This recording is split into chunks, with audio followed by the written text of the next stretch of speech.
शब्द की सुई सूरत का धागा, ज्ञान टोप से सियन लागा। कहते हैं कि शब्द की सुई अब आ गया। सुई क्या करती है? सुई क्या करती है? सीती है। सुई केवल रास्ता बनाती है, सीती नहीं है। सब सुई छेद करती है, सीती कहाँ है? सीता तो है उसमें धागा। जरा समझो, केवल सुई ले लेगा सी देगा? सुई केवल छेद करता है, रास्ता बनाता है, और सुई में पीछे जो धागा लगा रहता है वह न सीता है यार, जोड़ता वह है। सुई केवल छेद करता है, रास्ता बनाता है। इसलिए कहते हैं शब्द की सुई सूरत का धागा। बड़ा कबीर साहब साइंटिफिक बात कह रहे हैं कि शब्द जो गुरु शब्द देता है वह सुई का काम करता है। शब्द की सुई सुई का काम करता है, वह रास्ता बनाता है। कहाँ रास्ता बनाएगा? जहाँ तुम्हारा उस जोड़ना है, परम पुरुष के यहाँ भी तुमको जोड़ना है, इस ब्रह्म में जोड़ना है। यह जो बता लिया, ईश्वर जीव ब्रह्म रुमाया, एक जीव से, और यह जो टूट गया है, तुम केवल माया ही समझ लिया है, शरीर ही समझ लिया है। तो यह सुई से, वह से शब्द की सुई, वह जो शब्द देगा, यह जो है इसको रास्ता बनाएगा। जैसे इस तो घर में बैठ गया है, मान लो चारों तरफ से, इस घर में मान लो कि कह दिया कोई कि निकल आओ, घोर अंधेरा है और 10 दरवाजे हैं। एक दरवाजा खुला है और एक दरवाजे पर तुम आंख अंधेरे में टोते हुए जाते हो, जहाँ जहाँ जाते हो देखते हो कि अंधेरा होते चला जाता है, नहीं होता है, बाहर नहीं निकल पाते हो। लेकिन जैसे ही कोई बाहर से किवाड़, मान लो कि जहाँ से रास्ता है बाहर से खटखटा दिया, इस तरह से आवाज़ किया, तुम सजग हो जाएगा। यदि थोड़ा भी सजग है तब तुम वह दरवाज़ा खोल देगा और खोलकर तुम वहाँ बाहर निकल जाएगा। अब तू समझ गया होगा, शब्द की सुई सूरत का धागा, यही जो है शब्द रास्ता बनाता है, जो शब्द दिया गया है। इसलिए कहते हैं कबीर साहब के शब्द शब्द बहु अंतरे, शब्द मत कर लीजिए, वह शब्द बहु अंतरे, वह तो जिह्वा पर आवे नहीं, निरख परख कर लीजिए। वह शब्द तो जीव पर आता भी नहीं है, लेकिन फिर भी तुमको निरखना है, परखना है, तब लेना है। इसलिए शब्द की सुई जो गुरु शब्द देता है बड़ा सार्थक होता है। वह सुई का काम करता है, वह छेदते हुए रास्ता बनाएगा। अब तुमको सूरत लगाना है, सूरत अच्छी रति लगती नहीं है, मन कहते यहाँ से वहाँ भाग जाता है, रति लगने नहीं देगा, सूरत नहीं होने देगा। इसीलिए कामदेव की पत्नी को रति कहा गया है। इसीलिए तुम यदि तुम्हारी जो है जब काम में लगा है तुम रति है, लेकिन जब सुई के साथ ऊपर जाएगा, ब्रह्म के तरफ यात्रा करने लगेगा, तब वह सूरत हो गई, रति सूर में बदल गई। अभी तुम संसार में लगा है, माया में लगा है, तब तुम रति है। कामदेव रति होता है ना, राम रति, और इसीलिए यह काम संसारिक है। लेकिन वह जैसे ही तुम ब्रह्म की यात्रा में निकल गया तब सूरत आ गया है। इसीलिए कहें कि शब्द की सुई सूरत का धागा, इसे सूरत का धागा उसमें पीछे लग जाएगा, और जैसे जैसे शब्द जो है रास्ता बनाते चला जाएगा, सूरत पीछे पीछे चलती जाएगी। चलते चलते तुमको इसमें से, इस जीव से, माया से, ब्रह्म से जोड़ देगा। और जैसे ही वह जोड़ेगा कड़ाक से ना, वैसे ही तुम्हारा वहाँ से ले करके शरीर पर्यंत और जीव पर्यंत सब ब्रह्ममय ही हो जाएगा, सृष्टि ब्रह्ममय हो जाएगी।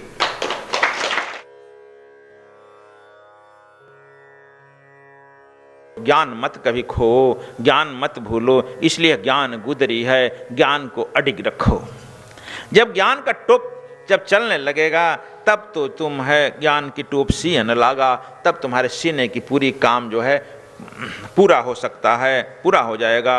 अब गुदरी की कर होशियारी, दाग न लागे देख विचारी। होशियारी भी भोजपुरी शब्द है ना, ज्ञान। अपने जरा सावधान हो जाओ गुदरी के प्रति। कबीर साहब कहते हैं कि दास कबीरा ओढ़ी चदरिया ज्यों के त्यों धर दिन है। इस पर बहुत लोग तर्क करते हैं कि सुर नर मुनि सब इस चादर को ओढ़े और गंदा कर दिए, इस ज्ञान गुदरी। लेकिन दास कबीरा ज्यों के त्यों धर देना, दास कबीर भी इस चादर को ओढ़ा और जैसा मिला था वैसे ही उसे लौटा दिया। लोग कहते हैं कि जैसे कोई अपंग हो गया, काट दिया गया शरीर। लेकिन तुम लोग नहीं जानते हो, हिब्रूओं में अभी भी यह प्रचलन है कि जब उसका कोई शरीर काट दिया जाता है, तब मरते समय वह शरीर उसे जोड़ दिया जाता है। नहीं, चूंकि उसको प्रवेश स्वर्ग में नहीं मिलेगा, कहे कि जो दिया गया था तो छोड़ आया। सुने हैं कि एक आदमी को पैर कहीं एक्सीडेंट हो गया था, हिब्रू का, जब एक्सीडेंट हुआ था पैर काट दिया गया। जब काट दिया गया तो शरीर छूट गया, चला गया। वह रोज रोज डॉक्टर के यहाँ लौट कर आता था प्रेत रूप में, हमारा टांग वापस करो, टांग वापस करो। वह डॉक्टर बड़ा परेशान हो गया कि हम तो रोज टांग काटते हैं, फेंक देते हैं, अब इसका टांग कहाँ से वापस करें। समझा? वह टांग लेकिन वापस करने के लिए हिब्रू रोज तंग करते रहा, और अंत में वह डॉक्टर टांग तो काट दिया, वापस नहीं किया। जब डॉक्टर बहुत परेशान होने लगा तो ले गया, कहा कि देख यार, हम टांग तुम्हारा यहाँ बहुत काट कर फेंक दिए हैं, इसमें बीन लो, हमको क्यों परेशान कर रहे हो। कहते हैं कि उसमें से वह टांग अपना हिब्रू बीन लिया, लेकर चला गया। तब से डॉक्टर को दिखाई देना बंद हो गया। इसलिए हम लोगों को अपने शरीर को बड़ी सुरक्षित रखना है। शरीर को सुरक्षित रखने के लिए हम लोग जो कुछ करते हैं उसको योगासन करते हैं। मन और जो है मन को सुरक्षित रखने के लिए हम लोग जो कुछ करते हैं उसको ध्यान कहते हैं। और योगासन और योग यानी ध्यान जब मिल जाता है दोनों का, तब तुम जो है सच्चिदानंद को उपलब्ध हो सकते हो। इसलिए ध्यान मन के लिए होता है। तब ज्ञान गुदरी की कर, अब गुदरी की कर होशियारी, दाग न लागे देख विचारी। अब कहते हैं कि जरा देखो ठीक से, इसमें दाग मत लगे, नहीं तो चारों तरफ दाग लगाने के लिए दौड़ रहे हैं लोग। विभिन्न प्रकार का इस समाज में तो चारों तरफ दाग ही फैला हुआ है, तो बच कैसे जाएगा। बचना बड़ा असंभव है, बड़ी टफ काम है। इसमें काम, क्रोध, मद, मोह, लोभ, अहंकार की वृत्तियां बहुत बढ़ रही है। इतनी तेजी से बह रही है जिससे गंगा नदी नहीं बह रही है, उससे भी तेजी से बह रही है। और तुम्हारे मन में जरा भी गफलत हुआ कि यह सब प्रवेश कर जाएगा एक क्षण में। इसलिए दाग न लागे देख विचारी, मन में हर समय विचार करते रहो, चौकन्ना रहो। जैसे कोई भी दरवान, हमारे क्या होता है सीमा पर जब हमारे भी संतरी सैनिक कहीं सो जाते हैं, तब उपद्रवकारी जो हैं तत्व आतंकवादी प्रवेश कर जाते हैं। आतंकवादी जब प्रवेश कर जाते हैं तो उनका तो देश है नहीं, कहीं वो गोली चला देंगे, किसी को मार देंगे। उनको तो मारना है ना, उनको क्या मतलब है किसी आदमी से, किसी जनता से, उनको मार देना है। इसी तरह से हमारे अंदर भी ये ज्ञान, ये काम, क्रोध, मद, मोह, लोभ, अहंकार वृत्तियां नहीं रहते हैं, आकाश में रहते हैं, आकाश में भ्रमण कर रहे हैं। ये आकाशीय हैं, आकाश तत्व के हैं, ये बात समझ लो, आकाश तत्व के हैं, तो ये भ्रमण करते हैं। लेकिन जैसे ही देखता है तुम्हारे मन में उसके प्रति भावना उठ गई, उठते ही बस एक मिनट में प्रवेश कर जाएंगे, और प्रवेश करके यह अपना काम करके चले जाएंगे। फिर तुम पछताते रहेगा। जैसे कि तुम में कोई बदमाश आ गया तुम्हारे ड्राइंग रूम में, एक मिनट में पहुंच जाएगा, तुम्हारा टेबल उधर पटकेगा, जितना सामान बिखरा है सब पटक पटक कर तोड़ फोड़ कर देगा। तुम जो ही जगेगा उठकर भाग जाएगा। उसको क्या मतलब है तुम्हारे ड्राइंग रूम से। इसी तरह से यह तुम्हारा शरीर है, वह एक मिनट में आएगा, तोड़ फोड़ कर चला जाएगा। फिर पछताप करेगा, ये तो क्या हो गया, कहाँ गया, फिर तुमसे मिलेगा नहीं। वह आकाश तत्व है, आकाश तत्व में मिल जाएगा। अभी इस पर हम क्लास लिए हैं हिमालय में, आकाश तत्व पर कैसे यह प्रवेश करता है जरा देखो। देखने की कला हमने बताया है, यह कैसे प्रवेश करता है तुम लोगों में। तो यह जो है ज्ञान गुदरी की कर होशियारी, दाग न लागे देख विचारी। दाग न लागे, जरा विचार कर ठीक से देखो, नहीं तो यह पहुंच जाएगा।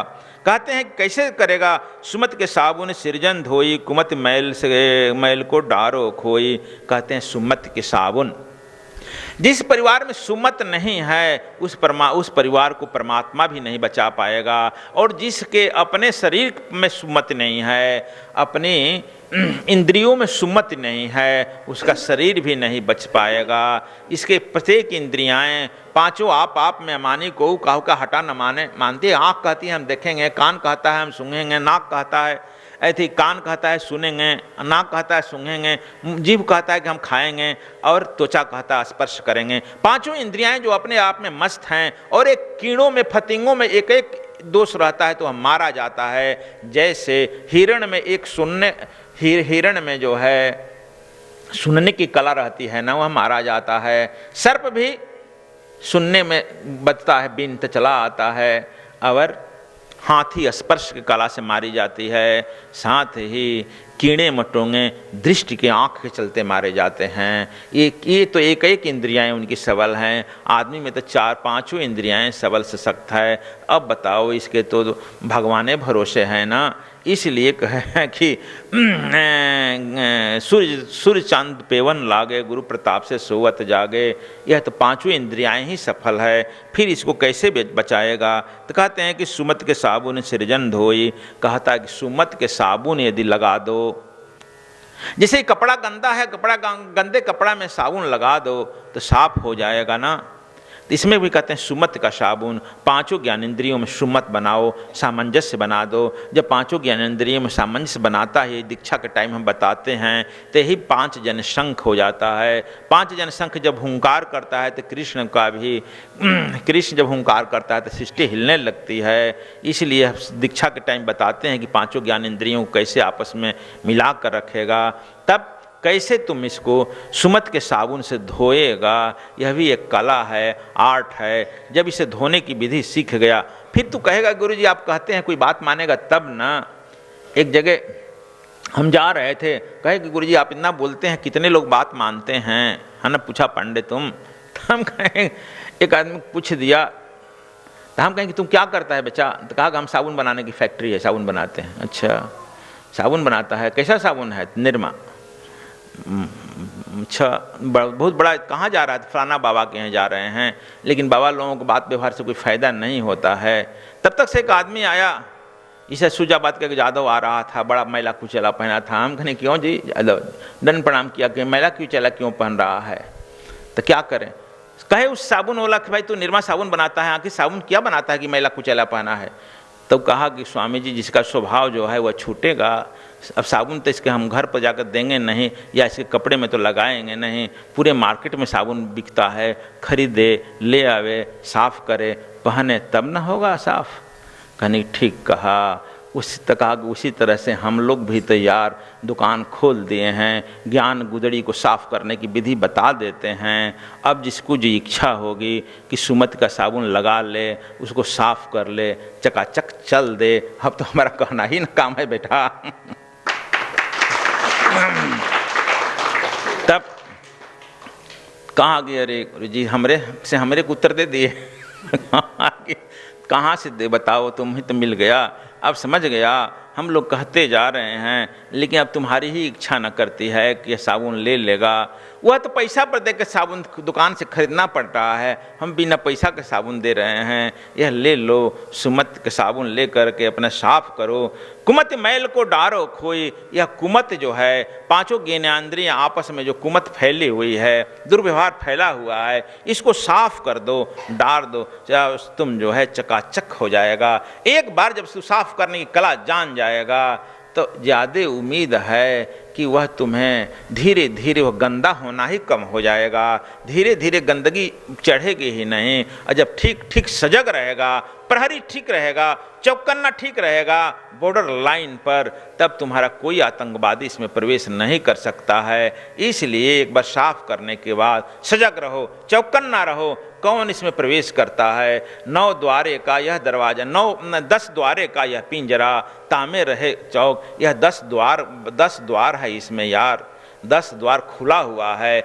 और कहीं से इसमें चोर पहुंच जाएगा, तू चौकाना नहीं रहेगा तो पहुंच जाएगा। इसमें किसका दोष है? जहां गाफिल पाया कि प्रवेश किया, 10 द्वारे का यह पिंजरा, और इस द्वार पिंजरा में वह स्थिर बैठा ही है, यही कम बात मत समझो। लेकिन चौकाना तो प्रहरी रखना पड़ेगा ना, नहीं रखेगा। देखो, जिस घर में दीपक नहीं जलता है, चोर दूर से समझ जाता है कि मालिक सो गया है और सेंध मारकर प्रवेश कर जाता है। दीपक जलता है तो चोर समझता है कि नहीं, कहीं भी तो जगह है यार, पकड़ा जाएंगे। इसलिए तुम्हारे भी अंदर जब उस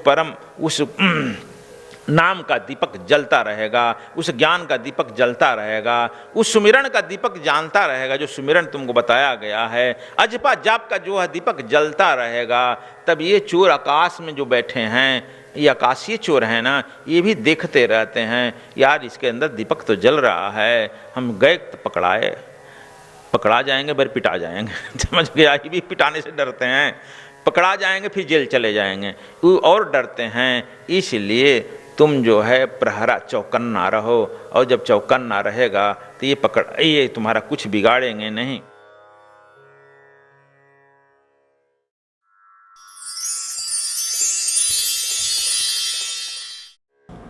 हमारा नाम है महात्मा रामदास जी। हम बरईपुर कबीर आश्रम जो बनारस के समीप है, मिर्ज़ापुर ज़िला में पड़ता है। मैं स्वामी कृष्णानंद जी गुरुदेव के आज्ञा से ये दिल्ली आया हूँ, और यहाँ से हरियाणा जो आश्रम है जाठी गांव में, वहीं मैं इस समय हूँ। जब हम बरईपुर थे उस समय कुछ कार्य चल रहे थे, उसमें जो है एक सर्प निकला। सभी लोगों ने 10-20 आदमी जुट गए और कहा कि देखो ये इसको मार दिया जाए। तो हम भी समीप में थे, गए। हम कि क्या बात है, देखें खड़ा है। हमने कहा कुछ नहीं, बस ऐसे हाथ किया और थोड़ा सा उसको ऊर्जा शक्ति कहिए या गुरुदेव की कृपा कहिए, बस प्रणाम किया, वो चला गया। तो गुरु की कृपा, हमारे स्वामी कृष्णानंद जी की कृपा है, जिन्होंने इस कृष्णांश को, विद्या को बड़े विवेक से खोज करके आज हम लोगों के बीच दिए हैं। इससे बहुत लाभ होता है। बहुत से रोग, शोक, दुख इस विद्या के माध्यम से हम भी दूर करते हैं। हमारे स्वामी आत्मादास जी थे, वो सारी विद्या को जानते थे, लेकिन मैं उस समय अबोध बच्चा था, मेरे समझ में नहीं आता था। लेकिन जब हम सद्गुरु स्वामी कृष्णानंद जी के सानिध्य में आए और उन्होंने इस विद्या को मुझे कहा ले लो, मैंने लिया और करना शुरू किया, तब मुझे समझ में आया कि ये तो गुरुदेव की ही विद्या है, जो कि स्वामी कृष्णानंद जी ने बहुत मेहनत से, परिश्रम से खोज करके आज हम लोगों के बीच वो दे रहे हैं। ये शायद कहीं नहीं मिलेगा। ये ऋषियों की परंपरा में है। केवल स्वामी सद्गुरु कृष्णानंद जी के पास ही ये विद्या है। जो इसको प्राप्त करेगा, तन, मन, धन, परिवार, राज, जो भी जहाँ है वो सुखी होगा।